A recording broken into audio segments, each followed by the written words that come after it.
जी गर्मी कबूतर में कुछ नहीं चाहिए। ਹੂੰ कबूतर का काम खराब होंगे जो नमी घट ਹੂੰ नमी का तनासब घटता है उदों कबूतर फारग होंगे।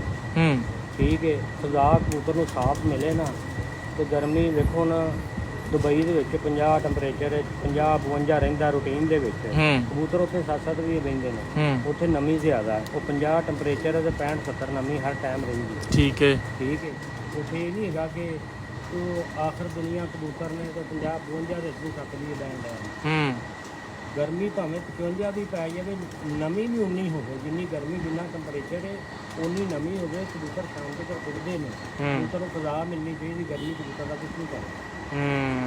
ਬਿਲਕੁਲ ਸਹੀ ਬਿਲਕੁਲ ਫਜ਼ਾ ਸਾਫ ਮਿਲਣੀ ਚਾਹੀਦੀ ਕਬੂਤਰ ਨੂੰ। ਤੇ ਦੂਸਰੇ ਨੰਬਰ ਦੇ ਉੱਪਰ ਤੁਸੀਂ ਗੱਲ ਕਰ ਰਹੇ ਸੀ ਕਿ ਕਬੂਤਰਾਂ ਦੇ ਪੁਆਇੰਟਸ ਵੀ ਚੀਜ਼ਾਂ ਵੀ ਬਲੱਡ ਲਾਈਨ ਵੀ ਇਹਦੇ ਬਾਰੇ ਕੀ ਕਹੋਗੇ? ਤੁਹਾਡਾ ਬੜਾ ਐਕਸਪੀਰੀਅੰਸ ਹੈ, ਤੁਸੀਂ ਇੱਕ ਤਰ੍ਹਾਂ ਦੇ ਕਬੂਤਰ ਰੱਖੇ ਨੇ ਆਪਣੇ ਕੋਲ। ਮੈਂ ਗੱਲ ਦੱਸਦਾ ਕਈ ਮੇਰੇ ਦੋਸਤ ਨੇ ਉਹ ਦੱਸਦੇ ਨੇ ਆ ਕੁੰਡਾ ਇੰਝ ਦਾ ਹੋਣਾ ਚਾਹੀਦਾ ਹੱਡੀ ਇੰਝ ਦੀ ਹੋਣੀ ਚਾਹੀਦੀ ਜੋੜ ਇੰਝ ਦਾ ਹੋਣਾ ਚਾਹੀਦਾ। ਇਹ ਕਬੂਤਰਬਾਜ਼ੀ ਉੱਡਣ ਦੇ ਵਿੱਚ ਫਜ਼ੂਲ ਗੱਲ ਹੈ। ਠੀਕ ਹੈ ਇਹ ਮੈਂ ਤੁਹਾਨੂੰ 25 ਸਾਲ ਦਾ ਤਜਰਬਾ ਆਪਣਾ ਸ਼ੇਅਰ ਕਰਦਾ ਤੇ ਉੱਡਣ ਦੇ ਵਿੱਚ ਫਜ਼ੂਲ ਗੱਲ ਜਦੋਂ ਨਮੀ ਹੁੰਦੀ ਹੈ ਨਾ ਉਦੋਂ ਸਾਰੇ ਹੀ ਉੱਡਦੇ। ਇਹ ਹੁਣ ਨਮੀ ਨੇ ਨਦੀਆਂ ਦੇ ਵਿੱਚ ਫੱਗਣ ਖੇਤਰ ਦੇ ਵਿੱਚ ਵੀ ਨਮੀ ਹੁੰਦੀ ਹੈ ਕਬੂਤਰ ਸ਼ਾਮ ਤੱਕ ਉੱਡ ਜਾਂਦੇ ਨੇ। ਠੀਕ ਹੈ ਜਦੋਂ ਗਰਮੀ ਆਉਂਦੀ ਹੈ ਉੱਥੇ ਖੂਨ ਨਹੀਂ ਉੱਡਦਾ ਪਰ ਕੁੰਡੇ ਨਹੀਂ ਉੱਡਦੇ। ਠੀਕ ਹੈ ਜਦੋਂ ਨਮੀ ਘਟਦੀ ਨਾ ਫਿਰ ਵੇਖਿਆ ਜਾਂਦਾ ਕਿੰਨੇ ਪਰਸੈਂਟੇਜ ਕਬੂਤਰ ਦੇ ਵਿੱਚ ਬਲੱਡ ਦੀ ਹੈਗੀ ਕਿੰਨੇ ਪਰਸੈਂਟੇਜ ਅੰਦਰ ਬਲੱਡ ਹੈ।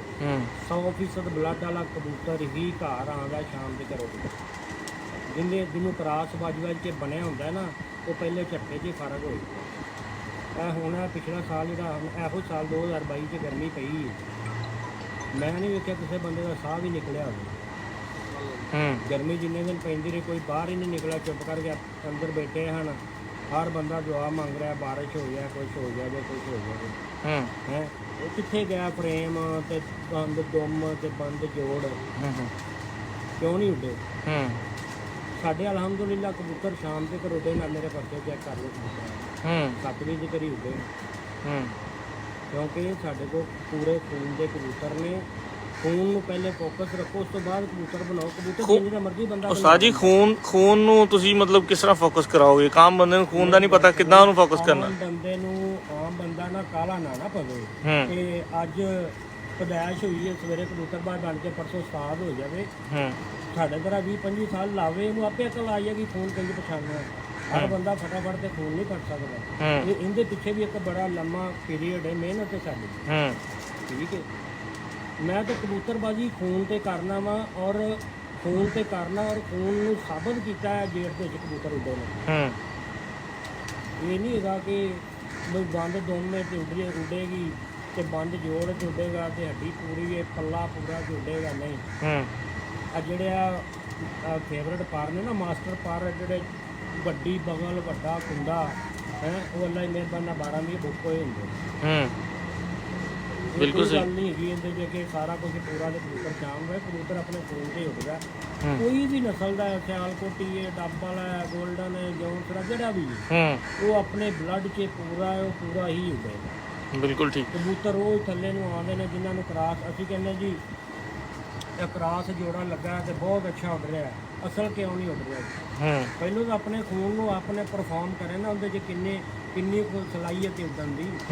ਕਰਾਸ ਲਾਓਗੇ ਤੇ ਕਰਾਸ ਦਾ ਕੋਈ ਵੀ ਅੱਛਾ ਕਬੂਤਰ ਤੁਸੀਂ ਲਾ ਦਿਓ ਗੱਲੇ ਉੱਡ ਜਾਂਦੇ ਨੇ। ਮੇਰੇ ਕੋਲ ਹੁਮਰ ਕਬੂਤਰ ਦਾ ਬੱਚਾ ਸ਼ਾਮ ਦੇ ਘਰ ਬਾਜ਼ੀਆਂ ਉੱਡਿਆ ਹੁਮਰਾ ਕਦੀ ਬੱਚੇ ਡਾਏ ਨੇ। ਮੈਂ ਮਾਦੀ ਆਪਣੀ ਲਾਈ ਸ਼ਾਮ ਦੇ ਘਰ ਬਾਜ਼ੀਆਂ 'ਚ ਉੱਡ ਗਿਆ। ਕਰਾਸ ਦੀ ਗੱਲ ਜਿਹਨੇ ਕਰਾਸ 'ਚ ਡਾਉਣਾ ਨੇ ਕੀ ਡਾ ਪਹਿਲੇ ਅਸਲ ਡਾਓ ਜਿਹੜਾ ਤੁਹਾਨੂੰ ਲੱਗਦਾ ਅਸਲ ਕਬੂਤਰ ਹੈ ਉਹਨੂੰ ਡਾਓ ਕੀ ਕਰ ਰਿਹਾ ਉਸ ਤੋਂ ਬਾਅਦ ਉਹਨੂੰ ਕਰਾਸ ਦਿਓ ਤੁਹਾਨੂੰ ਪਤਾ ਚੱਲ ਜਾਏਗਾ ਸਾਡੇ ਕੋਲ ਅੱਛੇ ਖੂਨ ਦਾ ਕਬੂਤਰ ਆ ਗਿਆ ਇਹਨੇ ਅਸਲ ਨੇ ਪਰਫਾਰਮ ਕੀਤਾ। ਬੜੀ ਗੱਲ ਅਸੀਂ ਹੁਣ ਬਹਿ ਕੇ ਵਿਹਲੇ ਪ੍ਰੋਫੈਸਰੀ ਝਾੜਦੇ ਰਹੀਏ ਨਵੇਂ ਸ਼ਕੀਨਾਂ ਦੇ ਖਾਨੇ ਖਰਾਬ ਕਰਦੇ ਵੀ ਉਹਨਾਂ ਨੂੰ ਸਿੱਖਣ ਨੂੰ ਕੁਛ ਵੀ ਮਿਲਦਾ। ਮੈਂ ਕੋਈ ਗੱਲ ਕਰਨੀ ਅਗਲੇ ਨੇ ਕੋਈ ਕਰਨੀ ਪਰ ਕੁੰਡਿਆਂ ਦੇ ਪਿੱਛੇ ਲਾਇਆ ਇਹਨੇ ਪਰ ਕੁੰਡਿਆਂ ਦੇ ਪਿੱਛੇ ਲਾ ਕੇ ਕੀਤਾ ਕੀ ਬਣਿਆ। ਬਿਲਕੁਲ ਸਹੀ। ਅੱਛਾ ਦੂਸਰੇ ਨੰਬਰ ਦੇ ਉੱਤੇ ਚਲੋ ਪਰ ਕੁੰਡਾ ਤੁਹਾਡੀ ਗੱਲ ਠੀਕ ਹੈ ਲੇਕਿਨ ਅਗਰ ਕਹੀਏ ਨਾ ਕਿ ਬਿਲਕੁਲ ਵੀ ਇਸ ਚੀਜ਼ ਤੋਂ ਅਸੀਂ ਡਿਸਐਗਰੀ ਕਰ ਦਈਏ ਬਿਲਕੁਲ ਵੀ ਇਸ ਗੱਲ ਨੂੰ ਪਿੱਛੇ ਆਖਰ ਕਿਰਦਾਰ ਤੇ ਹੈ ਨਾ ਇਹਨਾਂ ਚੀਜ਼ਾਂ ਦਾ। ਕਬੂਤਰ ਉਹ ਨਹੀਂ ਕਿ ਕਿੰਨਾ ਪਰ ਚੰਗਾ ਚੰਗਾ ਹੋਵੇ ਜਿਹੜਾ ਉੜੇ ਚੰਗਾ, ਬੁਨਿਆਦੀ ਗੱਲ ਕਰ। ਬੁਨਿਆਦੀ ਗੱਲ ਕਰਨਾ ਪਿਆ। ਦੇਖੋ ਜਦੋਂ ਤੁਹਾਡੇ ਕੋਲ ਅੱਛੇ ਖੂਨ ਦਾ ਕਬੂਤਰ ਹੈ, ਉਹਦਾ ਤੁਸੀਂ ਪਾਰਕ ਉਹਦਾ ਅੱਛਾ ਕਰੋਗੇ, ਠੀਕ ਹੈ, ਉਹ ਖੂਬਸੂਰਤ ਕਬੂਤਰ ਬਣ ਜਾਏਗਾ, ਹੋ ਜਾਏਗਾ ਕਬੂਤਰਬਾਜ਼ੀ 'ਚ ਪੂਰਾ। ਕਿੰਨੀ ਨਾ ਤੁਸੀਂ ਪਾਰਕ ਉਹਦੇ ਚੰਗੇ ਕਰ ਲਵੋ, ਹੱਡੀ ਚੰਗੀ ਕਰ ਲਓ, ਤੇ ਬਲੱਡ ਉਹਦੇ 'ਚ ਨਹੀਂ ਹੈਗਾ 2% ਵੀ, ਕਿਸ ਕੰਮ ਦਾ। ਅੱਛਾ ਇੱਕ ਮੇਰਾ ਛੋਟੀਆਂ ਭਰੀਆਂ ਪਈਆਂ ਨੇ ਬੰਦ ਜੁੰਮਾਂ ਨਾਲ, ਵੱਡੀਆਂ ਬਗਲਾਂ ਨਾਲ, ਅੱਛੇ ਪਰਾਂ ਨਾਲ, ਬਕਾਰ ਕਬੂਤਰ ਹੈ। ਸਹੀ। ਰਾਣਾ ਸਾਹਿਬ ਦੇ ਨਾਲ ਤੁਹਾਡੀ ਮੁਲਾਕਾਤ ਹੋਈ ਹੈ, ਪਹਿਲੇ ਵੀ ਹੋਈ ਹੈ, ਅੱਜ ਤੁਸੀਂ ਇੱਥੇ ਉਹਨਾਂ ਦੇ ਕੋਲ ਘਰ ਵੀ ਆਏ ਹੋ, ਕਬੂਤਰ ਵੀ ਦੇਖੇ, ਸ਼ਖਸੀਅਤ ਵੀ ਦੇਖੀ ਕਿ ਟਾਈਮ ਵੀ 7-8 ਘੰਟੇ ਸਾਨੂੰ ਹੋ ਗਿਆ ਗੁਜ਼ਰਦੇ।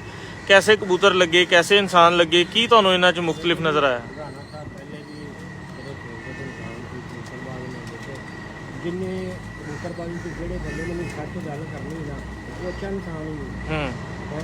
ਜਾਂ ਤਾਂ ਬੰਦਿਆਂ ਨੂੰ ਪਤਾ ਨਹੀਂ ਹੈਗਾ ਬਿਲਕੁਲ ਵੀ ਕਿ ਜਾਂ ਝੂਠ ਬੋਲਦੇ, ਜੋ ਗੱਲਾਂ ਕਰਦੇ ਨੇ ਕਬੂਤਰਬਾਜ਼, ਸਾਨੂੰ ਵੀ 25-30 ਸਾਲ ਹੋ ਗਏ ਬਾਜ਼ੀਆਂ ਡਾਂਦੇ ਨੇ, ਅਸੀਂ ਨਹੀਂ ਉਹ ਚੀਜ਼ਾਂ ਵੇਖੀਆਂ ਕਬੂਤਰਬਾਜ਼ੀ ਕੀਤੇ ਸਮਝਦਾ। ਰਾਣਾ ਸਾਹਿਬ ਮਾਸ਼ਾਅੱਲਾ ਬਹੁਤ ਅੱਛੇ ਮਹਿਮਾਨ ਨਵਾਜ਼ ਨੇ, ਕਬੂਤਰ ਉਹਨਾਂ ਜਿਹੜੇ ਵੀ ਰੱਖੇ ਨੇ ਆਪਣੇ ਬਲੱਡ 'ਚ ਪੂਰੇ ਨੇ, ਉਹਨਾਂ ਦੇ ਜੌਂਸਰੇ ਦੇਖੇ ਨੇ ਉਹ ਵੀ ਖੂਨ 'ਚ ਪੂਰੇ ਨੇ, ਲਾਲ ਬੁਲੀਆਂ ਕਬੂਤਰ ਨੇ ਇਹ ਵੀ ਖੂਨ 'ਚ ਪੂਰੇ ਨੇ, ਉਹਨਾਂ ਕੋਲ ਲਾਲ ਅੱਖਾਂ ਦੇ ਕਬੂਤਰ ਨੇ ਉਹ ਵੀ ਖੂਨ 'ਚ ਪੂਰੇ ਨੇ, ਦੇਖੋ ਉਹਨਾਂ ਕੋਲ ਸਾਰੇ ਉੱਡਦੇ ਨੇ। ਇਹ ਤਾਂ ਨਹੀਂ ਹੁਣ ਇੱਕ ਇਹ ਨਸਲ ਚੰਗੀ ਬਾਕੀ ਸਾਰੇ ਗੰਨੇ, ਸਾਰੇ ਕਬੂਤਰ ਹੀ ਅੱਛੇ ਨੇ ਅਗਰ ਕਿਸੇ ਨੂੰ ਅੱਛੇ ਲੱਭਣ ਦੇ। ਬਿਲਕੁਲ ਇਸ ਤਰ੍ਹਾਂ ਹੀ, ਬਿਲਕੁਲ ਇਸ ਤਰ੍ਹਾਂ ਹੀ। ਲੋ ਸਰ ਮੈਂ ਜ਼ਰਾ ਰਾਣਾ ਸਾਹਿਬ ਵੱਲ ਜਾਣਾ ਫਿਰ